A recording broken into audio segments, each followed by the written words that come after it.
Hello and welcome to ARIRANG News. It's Thursday, September 29th here in Korea. Live from Seoul, I'm Han-Dan. A parliamentary audit is being held up for a fourth straight day due to a standoff between the ruling party and the National Assembly Speaker. The ruling Saenuri Party stepped up its rhetoric against Chung Se-gyun, held a rally in parliament to demand he resign, and also sought legal action against him. The party asked the Constitutional Court to rule on whether Chung violated the party's rights by going ahead with a vote last week on a dismissal motion for the agriculture minister, past a midnight deadline and in spite of a Saenuri Party protest.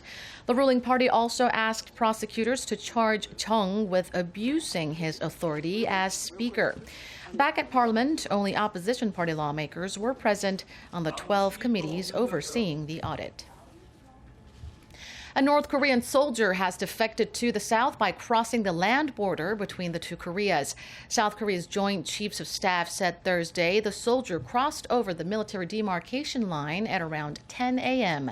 It's the first time since June of last year that a North Korean soldier has defected in this way. The soldier was unarmed and there were no clashes in the process. The military is questioning him about his reasons for defecting. We'll bring you updates as we learn more. The United States is urging countries to reduce or even completely cut ties with North Korea in the wake of its continual provocations.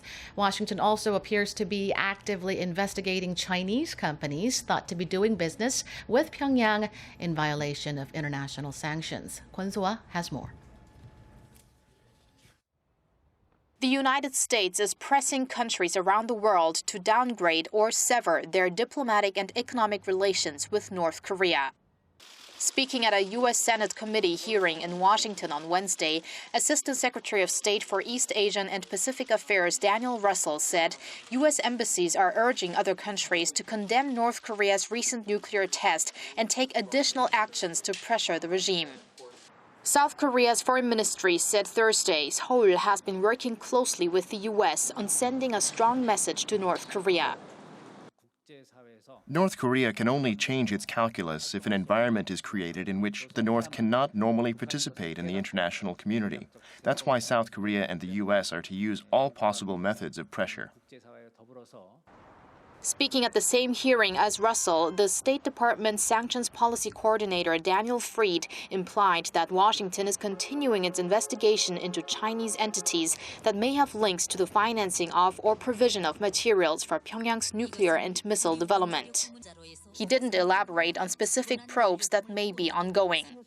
Fried said it would be useful if Chinese banks and firms understood the risks of dealing with North Korea.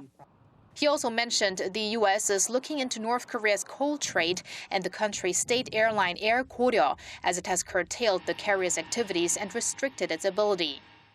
Earlier this week, Washington put Dandong Hongxiang Industrial Development Company and 4 of its officials on a blacklist for acting against sanctions on North Korea, as it allegedly assisted North Korea's weapons program.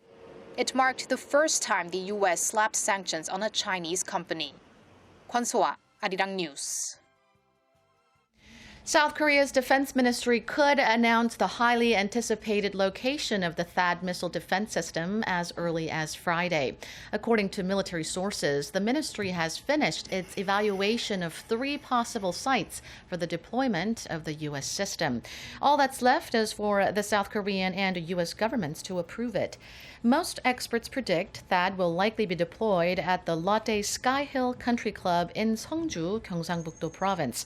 The deployment is expected to take place by the end of next year to better protect the South from North Korea's missile and nuclear threats.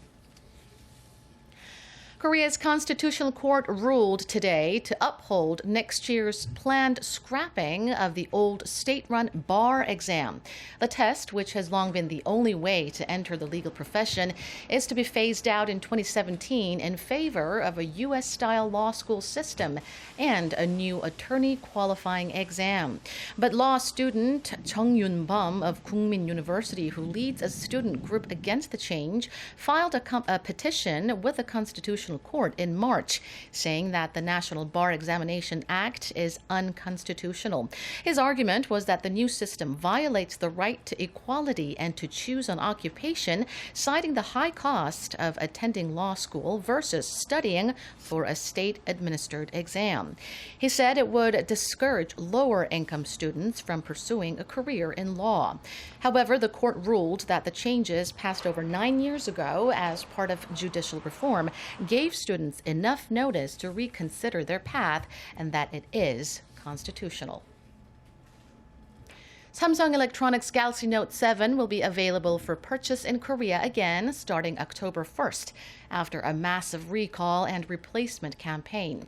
The replacement devices will display a green battery charging icon instead of a white one, and the size of the battery icon is now 30% larger. Sales of Samsung's newest smartphone were suspended in early September, just days after its launch, due to a few reported cases of its battery catching fire while being charged. The company recalled the phones and offered to swap the defective devices for new ones or give customers a refund.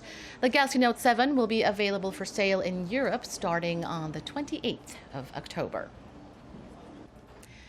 And that does it for now. Thank you for watching. Business Daily is next.